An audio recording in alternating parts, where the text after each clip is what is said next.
you know there are movies that people will literally fight you over because you're just not allowed to dislike them. It could be Hereditary, 2001 A Space Odyssey, Seven Samurai, Citizen Kane. It could be Fight Club. And you're just not allowed to have an opinion that doesn't go with the majority because these films are considered untouchable and people are ready to fight you if you don't absolutely love them. Well, today I'm coming for movies just like that. So put your dukes up and pop that tape in. I got you. Let's go do this.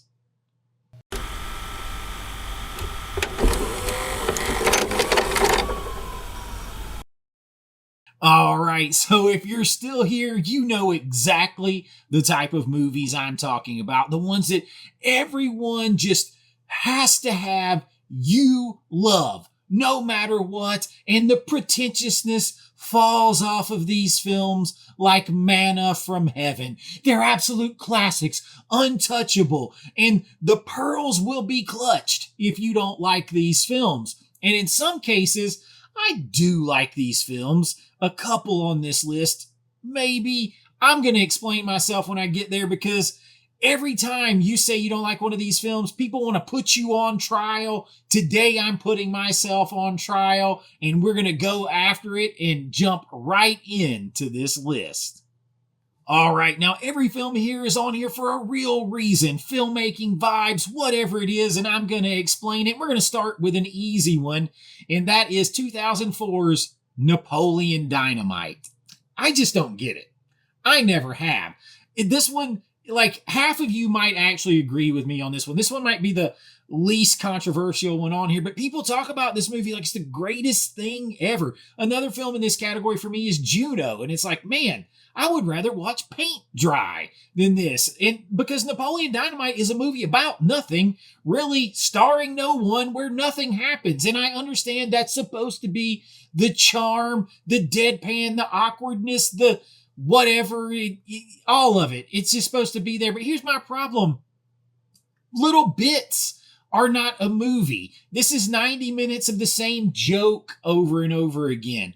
Awkward person says awkward thing. Other people get awkward, hold on the shot too long. Quirkiness isn't a character. This movie, like the randomness of it isn't wit, in my opinion.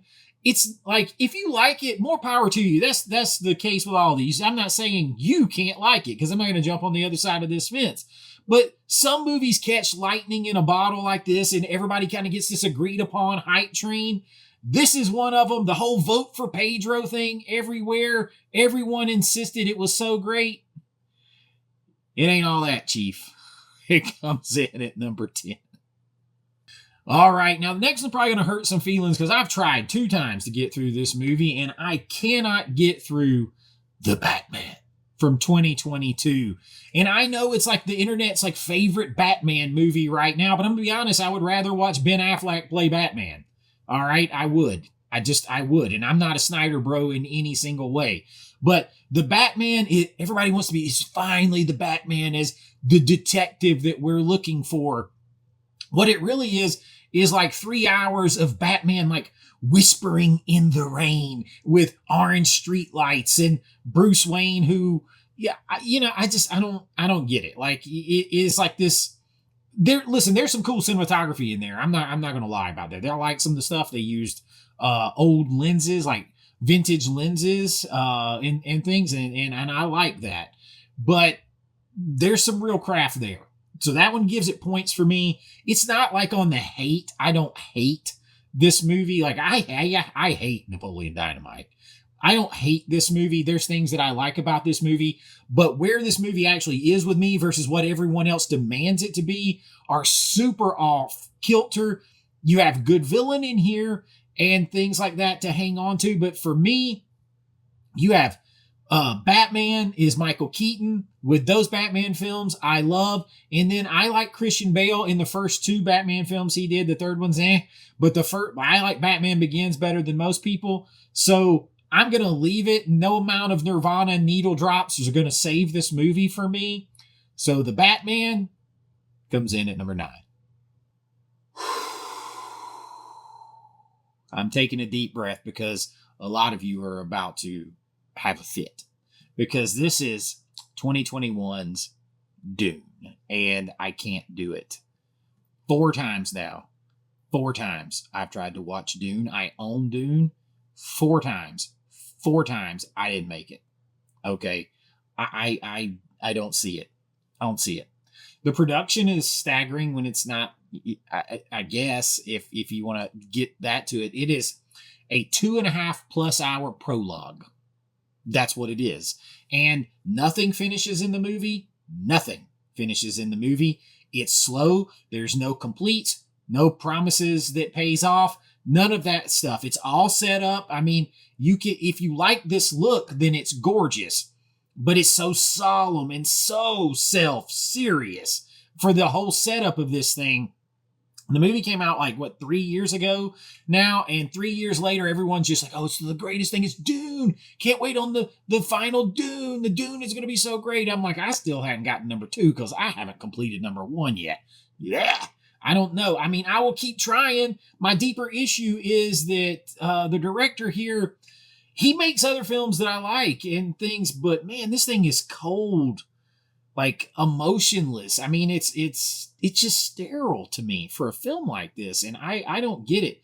Compare that to David Lynch in his Dune, which is crazy too. I don't know, but Lynch's version had heat to it. It had blood in its veins, and this one just doesn't. I'll keep trying, y'all, but for right now, it's on this list.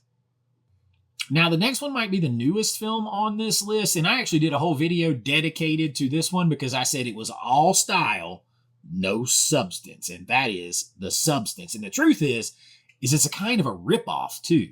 It rips off like The Elephant Man, The Thing, and then passes it off as something brand new, and it ain't. But it is like the newest, critic and media and would-be horror cinephile prestige piece to point to. All I see is someone who ripped off stuff and then made men bad guys again through the whole thing. That's what I see.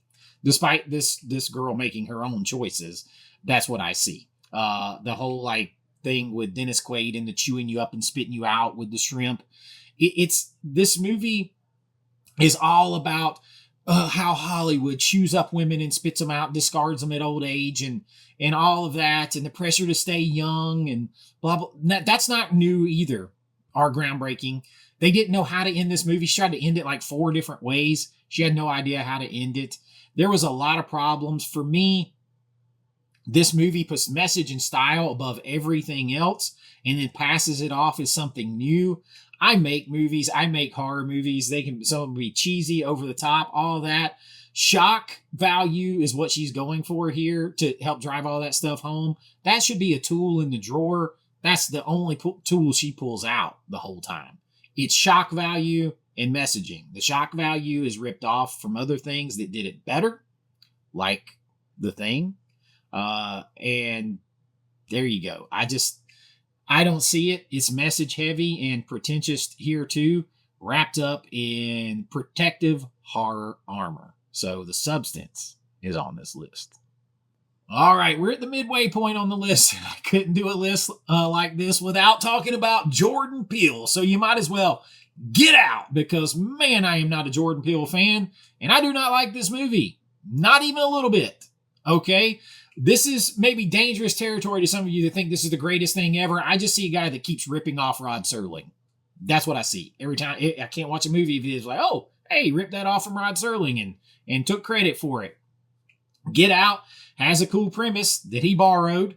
And, all those things are there. The third act of this movie is it goes to a completely different, dumber movie. And the slow burn psychological horror and the setup that he kind of borrowed from the Twilight Zone goes away, in my opinion. So it's got a good first part and a good premise, because he lifted that. But then it's got a conventional ending to it that, I don't know. The third act falls apart for me. It's a ripoff to me. It's about it takes too long at the end to kind of release what's going on here. And sometimes people want the culture to have this movie and prop a movie like this up, and they ignore where it came from, and they ignore the problems with it and lift it beyond its station. That's what happened with a lot of Jordan Peele's stuff. That's what continues to happen with his stuff.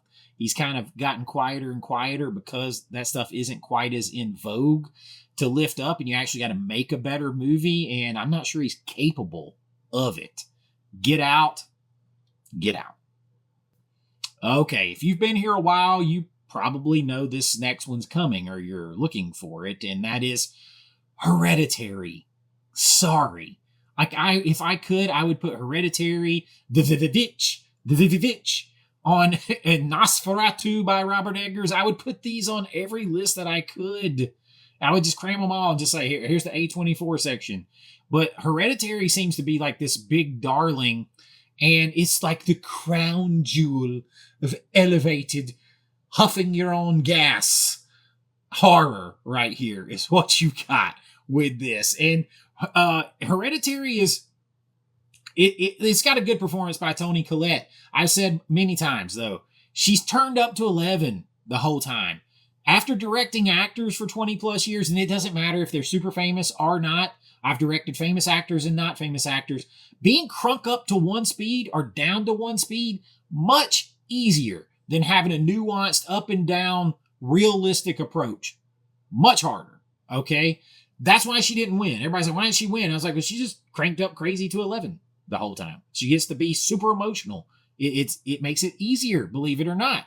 So in this one, you're all about grief therapy. Once again, the whole movie is about grief therapy, and that cuts into the dread and anticipation. There is no good to offset the bad. It is just a death march to the end. It's like, okay, here's the grief, here's the sadness, here's the bad stuff, and all we're going to do is march to the end and see how bad it gets, because there is no hope in this movie. There is no hope of goodness, hope of a way out, hope of faith, hope of belief, hope of something positive that could switch it up. Nope. It's just a one-line death march to the end. And when you do that, there's no conflict.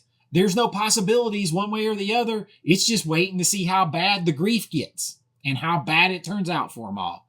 And that's it. And no thank you. Hereditary. Pfft. And might I add, before we get to our next one, which is going to make you mad, horror is supposed to be a roller coaster, not a trash compactor pushed in one direction the whole time. That's what you get with Hereditary. Again. Now, on to the next one that's going to make you equally as mad, but I'm going to caveat this one with the fact that I actually do like this movie. I hate how saturated it became and how it became a parody of itself, and it's just exhausting to this point, and that is The Matrix. That's right, The Matrix. And I'm a massive Keanu Reeves fan. I love the dude. But you can put down your pitchforks because, as I said, this one is different. The Matrix is a good movie. It's a good movie. A great movie, even. Came out in 1999, so not too long after I graduated high school. And the theatrical experience of The Matrix was balls out awesome. But here is the confession that I have. The problem that I have.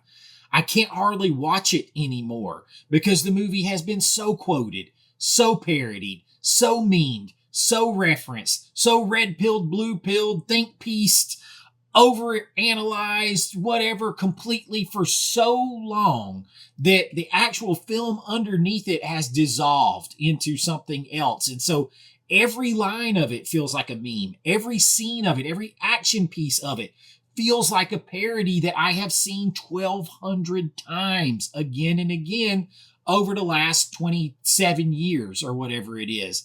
It's like hearing a song that's been on 400 times in a row and you're just so sick of it.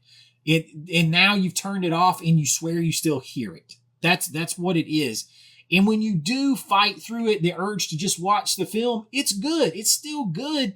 But man, it's like a very good action movie with college freshman philosophy in it, is what it really is. And it's all delivered to you like scripture. Now, people have actually made it to where they think our whole society is really based on this. We're just consumed by it. It's exhausting. The Matrix is exhausting. That's why it's on this list.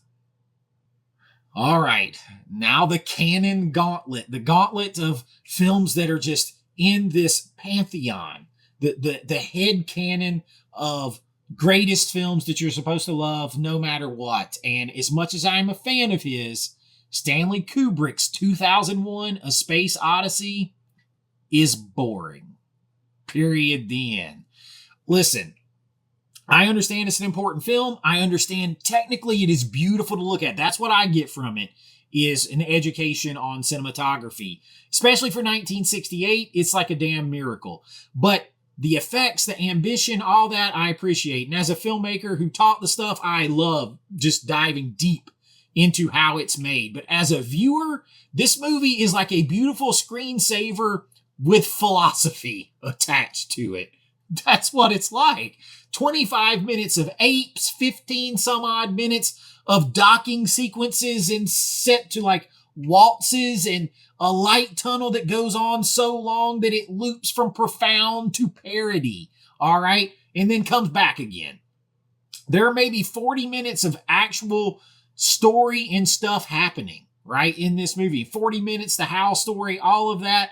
Stanley Kubrick and his buddy, Hal, now don't seem that abstract. Jimmy Buffett, yeah, they still very abstract. But here's the thing. Nobody admits, people don't actually really rewatch 2001 A Space Odyssey again and again and love it. They more revere it and feel like it says something about themselves to love and appreciate and talk about it. It's like they're assigned to this film that you have to love. And I've taught it. I know the difference between material students respect and material they love. My friend Chance, who also went to film school, he said the first thing that happened when he got to film school, everybody's around like, oh, I'm here because of 2001 A Space Odyssey and Citizen Kane and Casablanca and this and that. And he's like, yeah, man, I'm here because Smokey and the Bandit and Star Wars rock ass.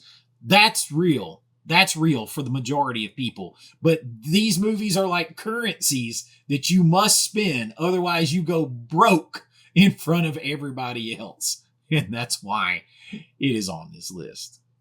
And in case I didn't mention it, I have plenty of these movies because I respect them for certain reasons. The Matrix, obviously, I have. I have 2001 A Space Odyssey. I'm going to own everything Kubrick ever does because it's worth studying. I also own Citizen Kane. And yes, Citizen Kane is on this list. Yes, I am doing it. The greatest film ever made. No, it's not. No, it isn't. I don't care what you say. First, I'm going to be fair because the history of this thing matters. Citizen Kane, 1941, it invented a lot of the visual language that we really use in cinema. But do you know it didn't even win the Oscar that year, right?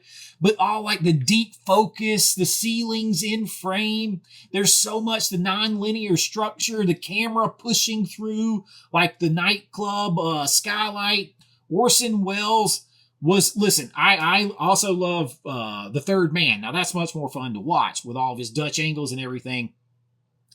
This film is more of a history and film lesson than it is an enjoyable film to watch. That's just how it is. Be honest with yourself. I've taught this. That's the feeling that you get from it. If you ever once, just once, had a free evening, you said, you know what sounds great tonight?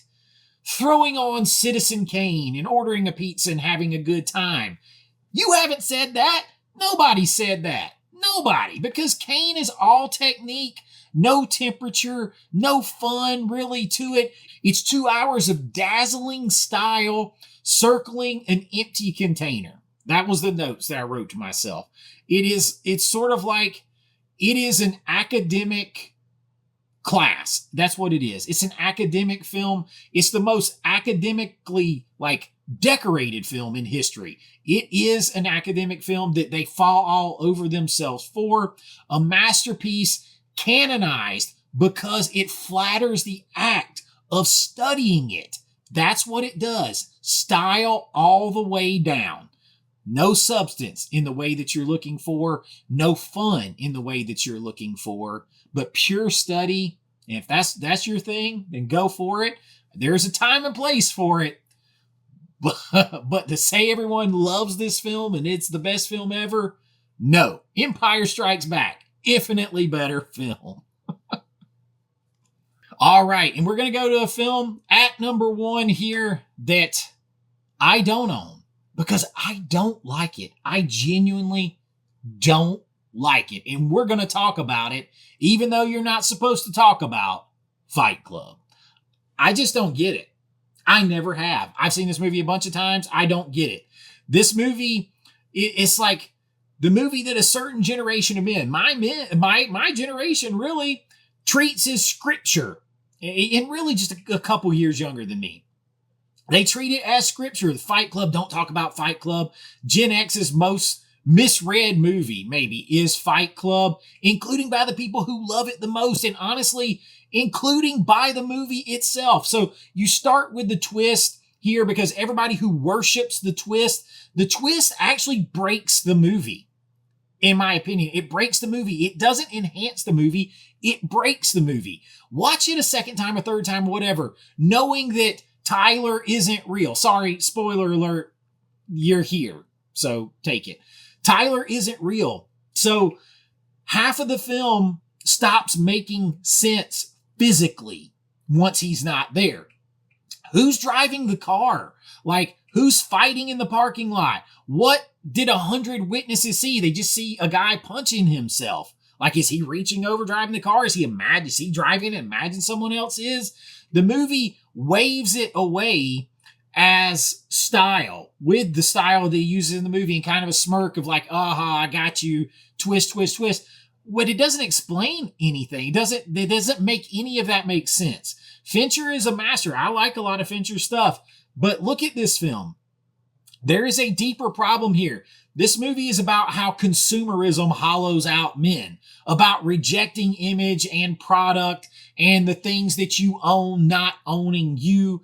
And that actually became a product, like a poster, a brand, an aesthetic. 25 years of guys quoting Tyler Durden, the character the movie was warning you about. As a role model. They're quoting him as a role model. He was the warning in the movie, not the aspiration. And I don't fully blame the audience because the movie has it both ways, really. It critiques Tyler while shooting him like a god. It wants you kind of like seduced in by it, but it doesn't want responsibility for that seduction of pulling you in. So it's a satire that became the thing that it satirized, and then people accept it as a masterpiece. It's just a dude playing another dude. It's what it is. It's a cautionary tale that became a merch line overall, and it's a very, very well-made movie. There's no doubt about that. But it's not the philosophy your buddy from the gym thinks it is. And I say that because you don't know how many times working in the gym and working out in the gym I've heard about this movie. So the first rule of this channel is we're allowed to talk about Fight Club and we're allowed not to like it. So there you go. 10 movies and the defense rests right here. Napoleon Dynamite, Batman, Dune, Hereditary, for the love of Get Out. All that. So now here's the thing. I don't want you to just agree with me. I want you to agree with me. If you do agree, you don't have to be ugly down there, but let me know. The whole point of loving movies is that we get to fight about them and nobody bleeds, right? So here's the assignment, and I want both parts from you. One, pick which pick on this list made you the angriest? Which one do you disagree with the most vehemently? Tell me I'm wrong, but make a case, and I'll try to read everything y'all put down there. 2, and this is the fun one. What is your movie? What is the one that everybody loves that you just cannot stand? The one that you've been keeping quiet about at parties for years.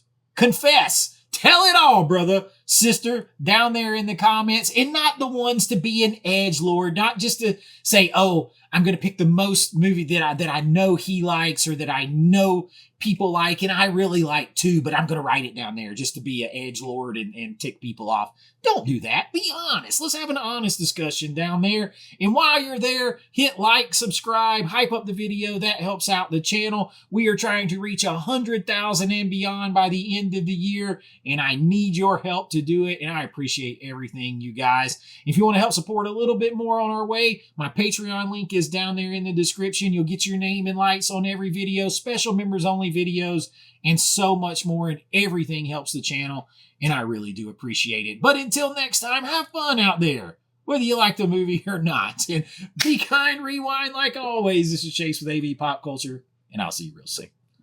Bye-bye.